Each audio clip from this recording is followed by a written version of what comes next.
Greetings, Kerbinauts. This is Kerbal Space Program. I'm Bob Fitch, and this is episode number 45 of Project Odyssey, and today we need to bring the Kopernicus to Duna. And because I'm impatient, we're gonna try and do it at ×4 warp. Whoa, okay, bad idea. Let's drop that right back to ×1 and hope that nothing goes wrong with it. I'm no longer accelerating it in any way. I flipped it up to ×4 warp and then activated the RCS trying to spin it. There's also some gyroscopes on there, but the physical acceleration and my extra ship modules that stick out did not get along. Sometimes you can get away with doing that and other times you can't. This one I knew would be somewhat of a problem, but I didn't know it would wiggle quite that much. Once it's already rotating, then I bet I could put it up to ×4, but I don't think I can do it at ×4 and try to apply any kind of acceleration to it at the same time.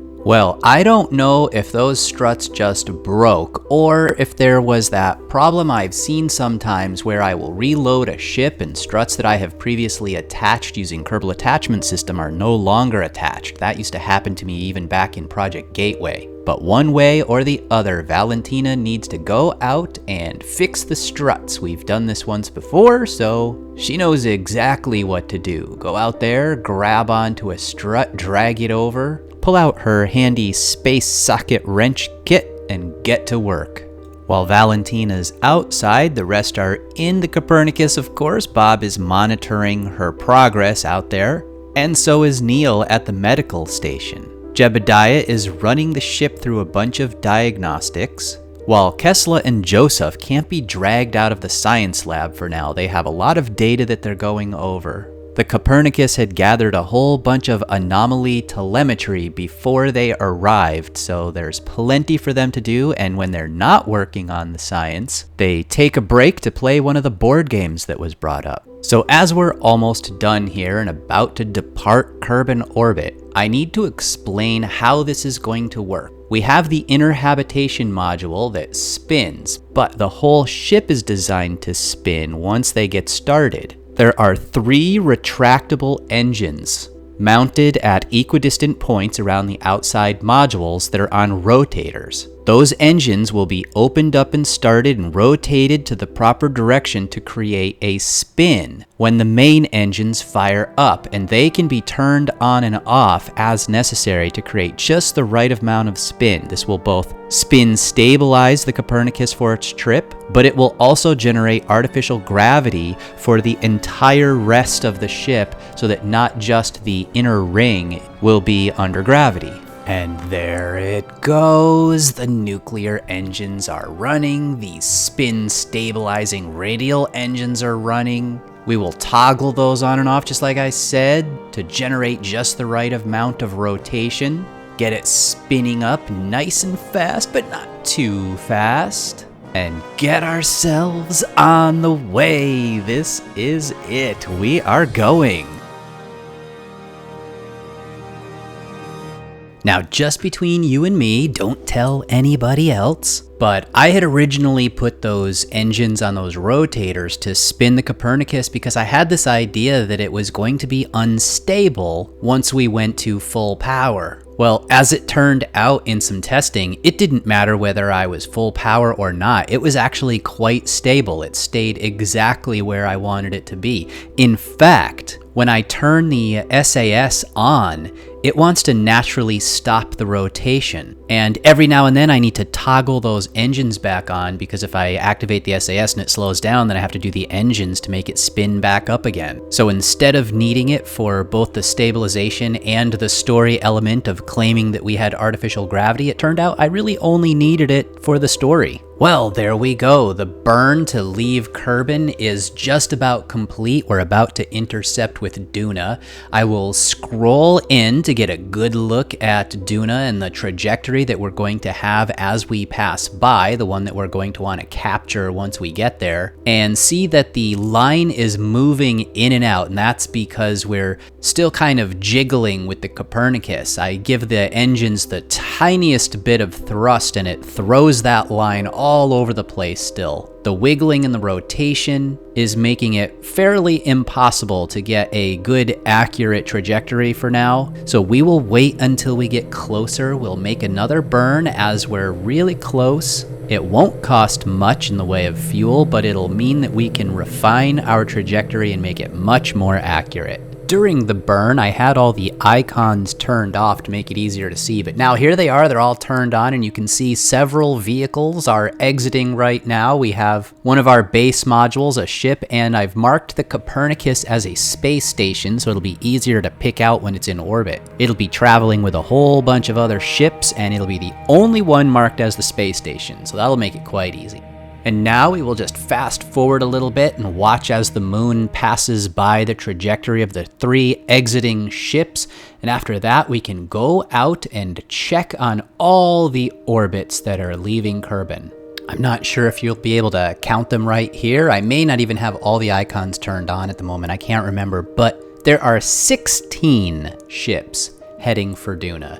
In fact, that looks like some of the icons are off. There's no way that count was about 16. At some point in the trip, I do have all the icons turned on at the same time so that you can see them and you'll be able to count them all. They stretch out to an enormous degree, coming in several days apart in some cases, but I'm going to need that. If everything arrived all at the same time, it would be much more difficult to make sure that they all came down into the proper trajectories and captured their orbits.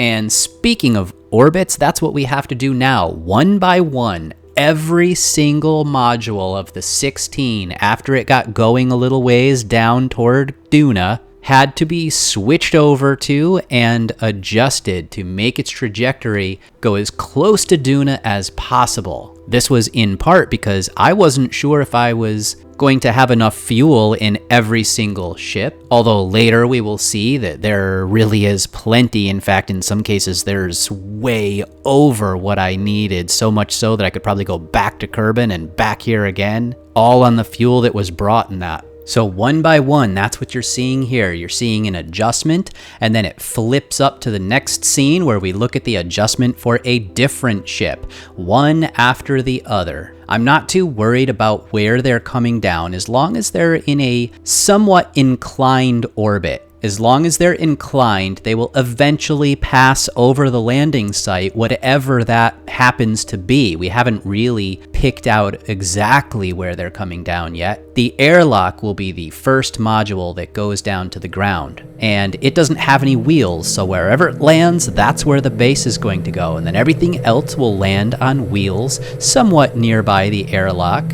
and we'll dock them up from there. Now we shall skip ahead several days, maybe a few weeks into the future, where it's time to make another adjustment. As it turns out, I noticed that the Kopernicus was going to be coming in at around 80 days total trip, just under 80 days. And as I was looking at all of the other modules, some of them were coming in over 80 days. And I think this goes back to when we were leaving. We had that issue with the moon passing across our orbit. And as a result, several of our modules changed their trajectories to bypass the moon. Some of them got a gravity assist, and others got less of a gravity assist. But all in all, it moved us to spread out our days of arrival, where some of them were appearing 5, 6, 7 days after the Kopernicus, and that's just not going to do. So those 2 or 3 modules have been adjusted now by doing a radial maneuver to steer more toward Duna,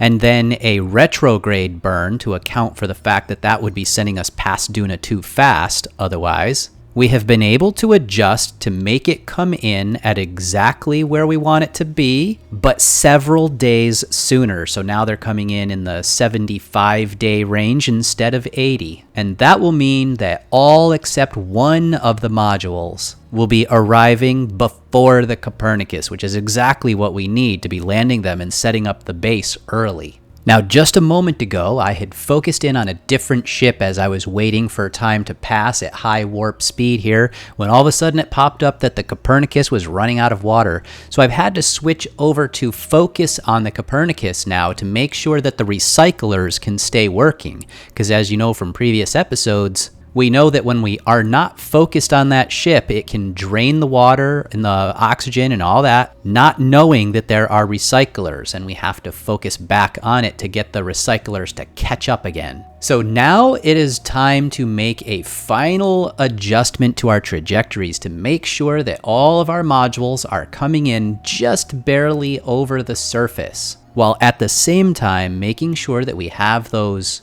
inclined orbits that will allow us at some point to pass over wherever the landing site might happen to be, and then we can drop down onto it one by one. When it comes to doing all of these maneuvers, I may be using maneuver nodes, but only to get an idea of where the engines need to be pointed. I don't use them for the delta V, and I've talked about that before. I find that if you're pointing in the right direction, then that's all it really takes. It's not about how much I'm supposed to spend, it's about where I want to go. And by doing it visually, instead of trying to track that maneuver node, I just watch the real orbit. And when the real orbit is right where I want it to be, then I stop. So yeah, one after the other now, we're going to go through all 16 modules one more time, adjusting their trajectories to put them right over the surface. In some cases, we check to see whether Ike is going to be of any help or hindrance, but as it turns out, for the most part, it doesn't seem to affect us one way or the other, so we're just going to completely ignore Ike. So beyond the way that I use maneuver nodes, another way that I might play that's slightly different from how a lot of people play is when I burn. Now, of course, you know that for the best efficiency, what you're supposed to do is start your burn where half of the remaining time to get to the node is how long the burn itself is supposed to be. So if your burn is going to be 2 minutes, then you should start 1 minute away from the node at full power and then go for the next 2 minutes so that 1 minute is before and 1 minute is after that node. The whole idea of a maneuver node is that the most efficient is if you could do the entire thing in 1 instant, right on that node, and that's why you want to split it half before and half after. However, instead of going at full power, a lot of the time I will go at half power. And by going at half power, that means that I leave exactly when the maneuver node burn time and the time to the maneuver node are equal to each other. So in this case, a 2-minute burn time means that I start burning at 2 minutes away from the maneuver node, ending 2 minutes afterward. This will be slightly less efficient than if I were to do it the other way, but it also means that I have more control over the final orbits. If these were being controlled by computers, obviously they would go at full power, but I am a human and I have to deal with reaction times and accuracy problems of being a human. And usually you want to slow down how fast you're burning the engines as you get close to it being 0 meters per second remaining in the maneuver anyway. By starting at half, I don't have as far to go from 50% down to 0 as somebody who burns at full power and then has to ease off from there to get that last little few meters per second and that perfect accuracy. Another benefit is you never have to do any mental math for it. For example, suppose your burn is 3 minutes and 17 seconds. Go! How long is that going to be? Well, if you don't know instantly, I do. I start at 3 minutes and 17 seconds. Well, I guess maybe technically in that case I don't, because in that case, that's a really long burn. That's about 7 minutes worth. And you know me, I'm impatient. I want my ships to go now, now, now. So in that case, I probably would actually go at the appropriate time just to make it not last more than the 3 minutes. But you get what I'm trying to say. In fact, most of these modules have some fairly long burns. We've been bringing them in one by one in the background right now, and after doing some slight trajectory adjustments as they enter the SOI, one little final change, then we wait for them to get down to their periapsis and make full power burns to capture orbits one by one. We have one of our modules coming in now that required the extra transfer stage because it was so heavy. That makes this probably one of my cargo modules. These are the ones that are going to be used to drive off to the appropriate locations to search for the anomalies. And speaking of the anomalies, we need to double check where to land by bringing up the satellite maps. We have 2 satellites that have been scanning the surface and triangulating for quite a long time now, and we should be able to zoom in here and see where 2 anomalies have been detected. We're watching there's one as we fly over it, and there's another as we go by. So those are the 2 locations where we might need to go and investigate. Therefore, we will be landing in between them so that we can drive in either direction about equidistant distances and see which is the dig site that we need to go to. The base is not mobile though, only the cargo carriers will be heading off in those directions. They'll bring enough food, water, and oxygen in order to supply the trip, and then they will head back with whatever they have found. Speaking of life support, I had to switch back to the Kopernicus one more time to let the recyclers catch up. And then we can go back to the next module that is making its way down to the low Duna orbit. This one is one of a couple modules that actually passes kind of close to Ike. Of course, it's going through the SOI, so that's going to do something to the trajectory and the delta V requirements. If I'm not mistaken, in this case, it dragged a little bit of our velocity off by pulling us back in toward Duna. But it doesn't really matter because it only takes like 500 or something to capture my low orbit, and I have over 2,000 left on most of these modules. That makes me think if I need to go over to Ike for any reason, there's going to be quite a lot of fuel available to us to do that. I can't imagine at this point why that would need to be, but just saying, just in case. It is an option that I should keep in mind. That is, after all, why we sent over a bunch of satellites to scan for where all the Kethite might be. We have several landing sites on Ike that we could use if we needed to refuel. Although that would mean using one of my ascent vehicles to drop off over there and have no backup down on the planet. The ascent vehicles are the only ones that have the drills. One of the ascent vehicles is in fact the thing that we had just put into our low orbit a moment ago, and now we're doing one of our habitation modules. We're doing a lot of glossing over all of these arrivals because, yeah, it's the same thing 16 times in a row other than the major arrivals like perhaps the Kopernicus. And really the more interesting parts are going to be the base development. When we land the modules, bringing down the airlock will be one of the more interesting points. I've noticed that how the modules have arrived is some of them have gone into regular orbits and several of them have gone into retrograde orbits. None of that should matter though, as long as we have that incline that we talked about earlier. Whether it's normal or retrograde, they will all pass over the landing site at some point. We're coming up on the arrival of the airlock now. You can tell because if I remember correctly, it is the only one that had the black fairing on it. All the other modules used an expanded fairing. The airlock is the smallest of all the modules.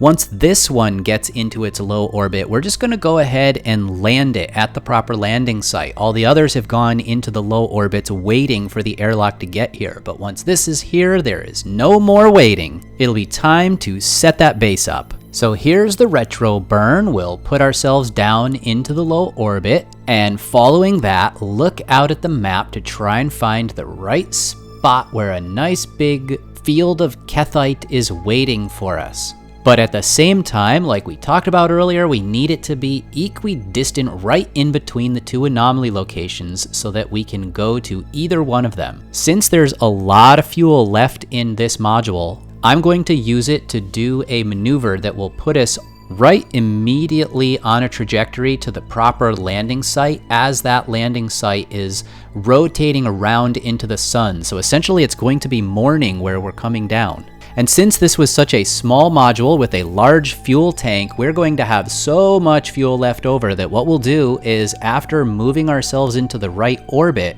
use this stage to slow down as well. That will pretty much drop us exactly where we want to be and prevent any sort of re-entry heating. In fact, many of the modules that are going to be coming down won't be experiencing much in the way of heating once we use our engines to just sort of drop us down onto the landing sites. I had a little bit of trouble with this module that required a couple quick loads. The first problem was when I released the fairing, something went wrong with it and it just sort of all disintegrated. So I quick loaded to see if I could understand what had just happened, and instead right-clicked on the fairing bits one by one and decoupled them, but the second time it didn't happen, so I'm not sure what it was. But it was most likely some sort of a bug, because if you can see, I have had some kind of error. Notice my nav ball is back to its large size and in the middle of the screen, and normally I have a mod that moves it off to the edge. So at the very least, something has gone wrong with the game that I didn't know what it was.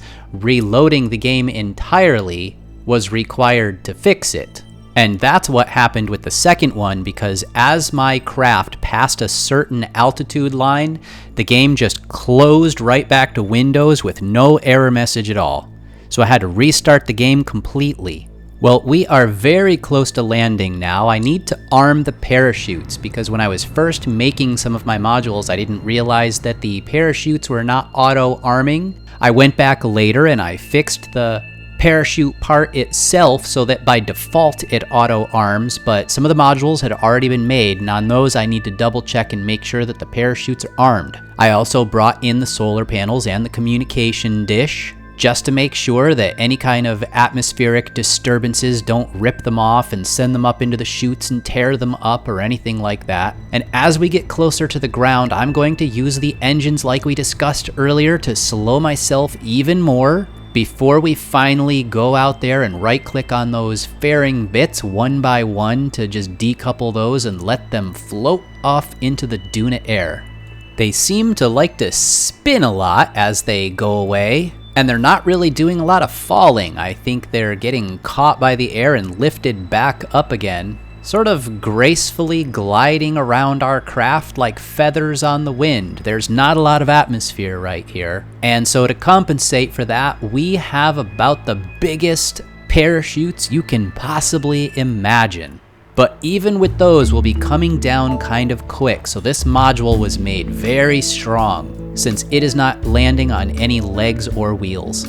Well, I can see the ground. It looks pretty flat. This is going to be a very nice place for our base. It looks like a bit of our fuel tank engine stage there survived the impact.